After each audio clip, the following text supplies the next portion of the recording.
प्रधानमंत्री नरेंद्र मोदी लाल किले की प्राचीर से जब भी देश को संबोधित करते हैं 15 अगस्त को, वो कहीं ना कहीं निशाना साध देते हैं विपक्ष के ऊपर। हथियारों वाले नक्सल पीछे छूट गए, कम हो गए, लेकिन दिमागी नक्सल बढ़ गए। इस तरह की भाषा प्रधानमंत्री पद पे बैठने वाले व्यक्ति को शोभा नहीं देती। ये मालूम होना चाहिए प्रधानमंत्री नरेंद्र मोदी को। आक्रोशित जेनजी ने जो भाषा का प्रयोग किया, उससे भी गिरी हुई भाषा भाजपा के नेताओं ने शुरू कर दी और युवाओं की संख्या सबसे ज्यादा भारत में है। तो ये भाजपा के नेता और पूर्व शिक्षा मंत्री भूल गए और उनको दहशतगर्द की बी टीम बता दिया। कंगना रनौत, उन्होंने तो हद पार कर दी। जेनजी को जनरेशन गटर करके बुलाया।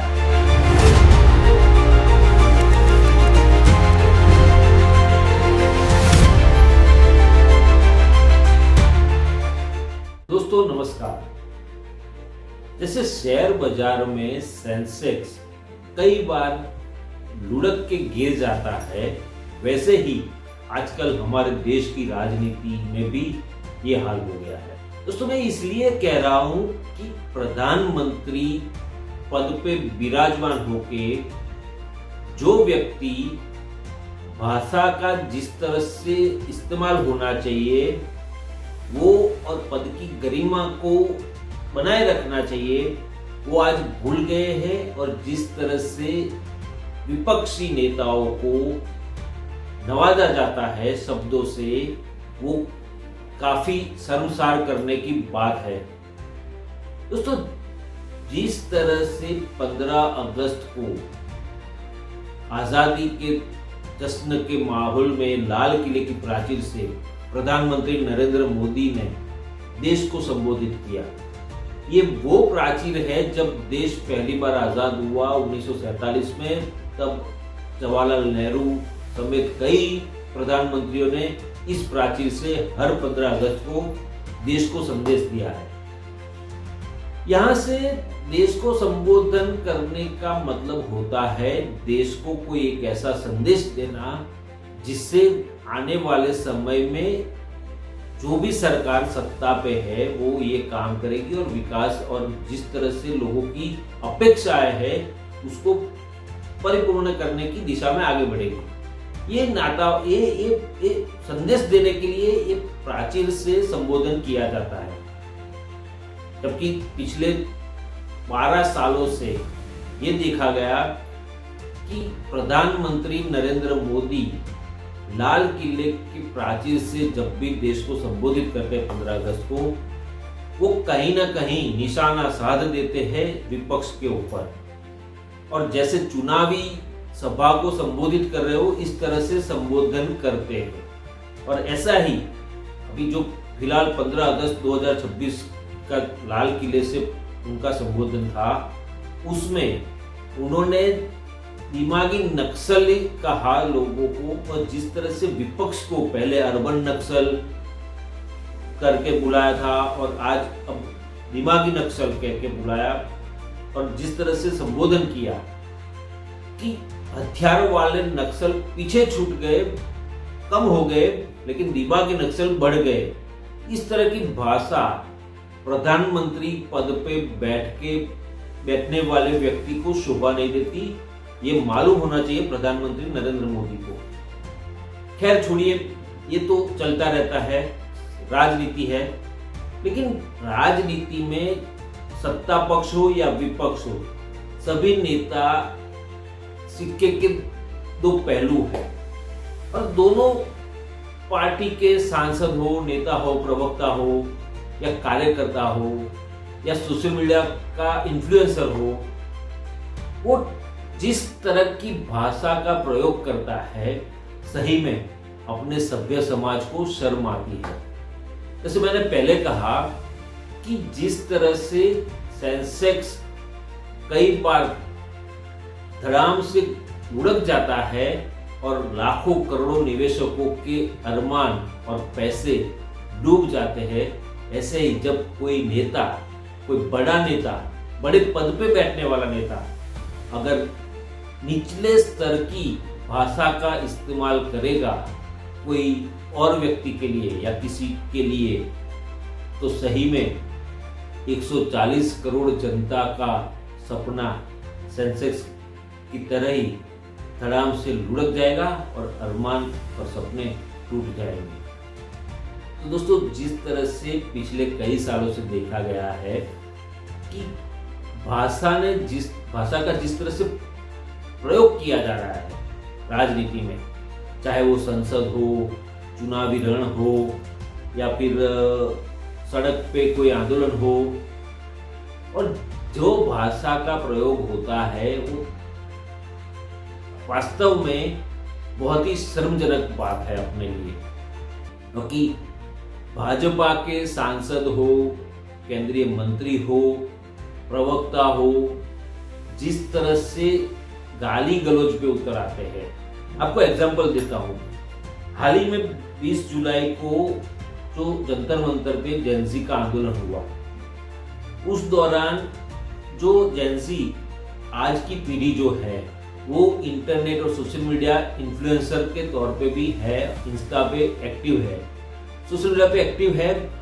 उन्होंने जिस तरह की रील बनाई, जिस तरह का भाषा का प्रयोग किया, नई नई लैंग्वेज, आज की पीढ़ी की जो लैंग्वेज है वो उस लैंग्वेज में प्रधानमंत्री को बोला, प्रधानमंत्री को मैसेज दिया, और जो भाषा का प्रयोग किया वो सही में ऐसी भाषा का प्रयोग नहीं होना चाहिए, ये मैं भी मानता हूँ और न्यूज़ पॉप भी मानता है। लेकिन जेंजी है, जेंजी को समझने के लिए सरकार को संवाद करना पड़ता है, उनकी बात समझनी पड़ती है, उनके साथ बातचीत करके रास्ता निकाला जाता है। लेकिन बातचीत करने के लिए तैयार नहीं थी सरकार, तो उसके चलते आक्रोशित जेंजी ने जो भाषा का प्रयोग किया, उससे भी गिरी हुई भाषा भाजपा के नेताओं ने शुरू कर दी।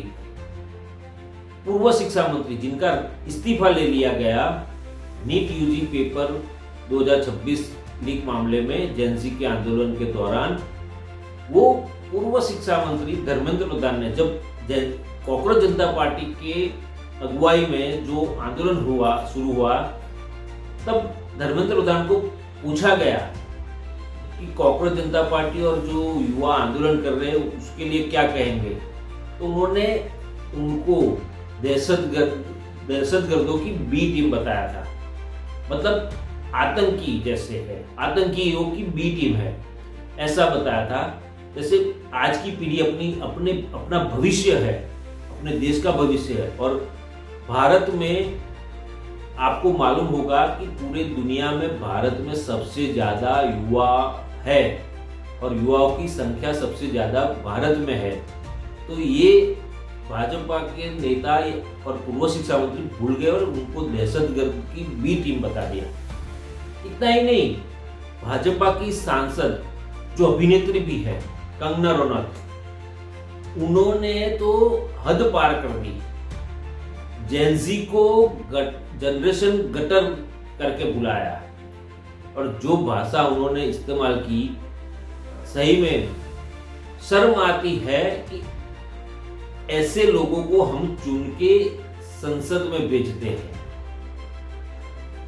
कंगना रनौत ने वहां पे प्रदर्शन कर रही युवतियों के लिए जो भाषा का प्रयोग किया, उनकी माँ बाप के लिए जो भाषा का प्रयोग किया, सही मायने में वो एकदम गलत था। जो कंगना रनौत ने भाषा का प्रयोग किया, उससे अच्छी तो जेंजी की भाषा थी। उन्होंने इस तरह का किसी को गालियां नहीं दी थी, लेकिन कंगना रनौत ने सब हद पार कर दी, और जिस तरह से युवतियों को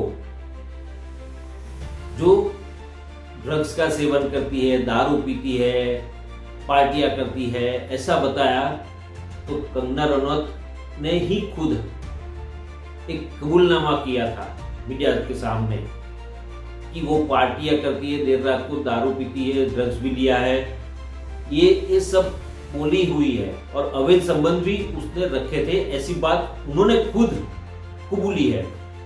तो ये किस मुंह से इस तरह की भाषा का प्रयोग हमारे देश की लड़कियों और युवतियों के लिए कर रही है? इतना ही नहीं, जिस तरह से बहुत सारे नाम है भाजपा के, केंद्रीय मंत्री गिरिराज सिंह आए दिन जिस तरह की भाषा का प्रयोग करते हैं और जिस तरह से कौमों के बीच में अंतर पैदा हो, वैमनस्य हो, इस तरह की भाषा का प्रयोग करते हैं वो हमेशा। डॉक्टर निशिकांत दुबे डॉक्टर है, आगे डॉक्टर लिखते हैं और लोगों को लगता है एक्सपर्ट होंगे, बहुत बड़े ज्ञानी होंगे, लेकिन वो अपनी अज्ञानता सोशल मीडिया पे, एक्स प्लेटफॉर्म पे हमेशा प्रदर्शित करते रहते हैं। और वो भी संसद में हो या बाहर हो, सभी जगह पे जिस तरह की भाषा का प्रयोग करते हैं वो अपने भारतीय संस्कृति के खिलाफ में होती है। और जो सोशल मीडिया पे वो पोस्ट करते हैं और जो लिखते हैं पूर्व स्वर्गीय प्रधानमंत्री जवाहरलाल नेहरू जी के बारे में या पूर्व स्वर्गीय प्रधानमंत्री इंदिरा गांधी जी के बारे में, जो भाषा उन्होंने हाल ही में लिखी थी वो हम यहाँ पर बोल नहीं सकते, लेकिन ये लोग ऐसी भाषा लिखते हैं, बोलते हैं।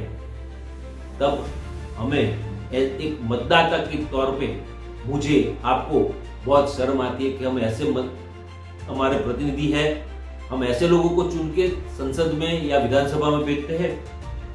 दोस्तों, जिस तरह से भाजपा में ऐसे नेता है, विपक्ष में भी है। कांग्रेस के नेताओं की बात करूं तो कांग्रेस में भी ऐसे कई नेता हैं, मणिशंकर अय्यर, मधुसूदन मिस्त्री, कांग्रेस के राष्ट्रीय अध्यक्ष मल्लिकार्जुन खड़गे, उन्होंने तो प्रधानमंत्री को जहरीला नाक कह दिया था। और जिस तरह की भाषा कांग्रेस के नेता भी इस्तेमाल करते हैं, तो ये भी सही नहीं है। भाजपा वाले तो सही भाषा इस्तेमाल नहीं कर रहे, लेकिन कांग्रेस वाले भी नहीं कर रहे। और जिस तरह की भाषा राजनीति में पहले होती थी और प्रधानमंत्री पद पे विराजमान जो भी व्यक्ति था, वो पद की गरिमा और पद का सम्मान बना रहे, इस तरह का संबोधन, इस तरह का बयान हर वक्त देते थे। आपको गिनाऊं तो जवाहरलाल नेहरू से लेके डॉक्टर मनमोहन सिंह तक के जितने भी प्रधानमंत्री थे, उन्होंने कभी अपने पद की गरिमा को ठेस पहुंचे या हानि पहुंचे इस प्रकार का बयान नहीं दिया या बयानबाजी नहीं की। लेकिन हमारे अभी के प्रधानमंत्री 2014 से प्रधानमंत्री बने, तब से लेके 2026 तक जितनी भी सभाएं हुई है, चुनावी सभाएं हुई है, या जितनी भी बार देश को संबोधित किया है, लाल किले की प्राचीर से संबोधन किया है, हर बार विपक्ष को निशाने पर लेते ही है और लेते ही है। इतना ही नहीं, जब विदेश जाते हैं, विदेश दौरे पे जाते हैं, उस टाइम पे इंडियन डायस्पोरा में जिस तरह की भाषा का देश के विपक्ष के लिए इस्तेमाल करते हैं, तो ये सही बात नहीं है। और जब राहुल गांधी या कोई अन्य विपक्षी नेता विदेश दौरे पे जाता है और वहां पे सरकार की नीतियों की टिप्पणी करता है या टीका करता है, तो भाजपा के प्रवक्ता, नेता, मंत्री सब लोग कूद के देश का अपमान किया, देश का अपमान किया, ऐसा बोलते रहते हैं। लेकिन जब प्रधानमंत्री इंडियन डायस्पोरा में विदेश की धरती पे विपक्ष को गालियां देते हैं, विपक्ष को कोसते हैं, तो वो क्या सही कर रहे हैं? वो भी तो देश का अपमान कर रहे हैं। हमारे देश का लोकतंत्र है, उसका अपमान हो रहा है, क्योंकि लोकतंत्र का एक सिद्धांत है कि विपक्ष होना जरूरी है और विपक्ष मजबूत होना जरूरी है। विपक्ष को सत्ता पक्ष से सवाल पूछने का अधिकार है, उतना ही सत्ता पक्ष को विपक्ष से सवाल पूछने का भी अधिकार है। लेकिन यहाँ पर तो उल्टी गंगा बहती है। जिस तरह की भाषा का राजनीति में आजकल उपयोग हो रहा है, प्रयोग हो रहा है, वो कतई हम लोग स्वीकार नहीं कर सकते और स्वीकार्य नहीं है। और जिस तरह की भाषा पहले के जमाने में थी, क्योंकि मैंने पहले अभी बताया कि कई प्रधानमंत्री आ गए नरेंद्र मोदी के पहले, उन्होंने कभी ऐसी भाषा या निम्न स्तर की भाषा का प्रयोग नहीं किया। और जिस तरह की आज राजनीति हो रही है पिछले एक दशक से, कहीं ना कहीं ऐसा लग रहा है कि हमारे देश की राजनीति भी सेंसेक्स की तरह धड़ाम होकर लुढ़क गई है। दोस्तों, ये वीडियो आपको कैसे लगा जरूर से लाइक करें, अपनी राय जरूर से कमेंट बॉक्स में लिखिए और सब्सक्राइब करना मत भूलना।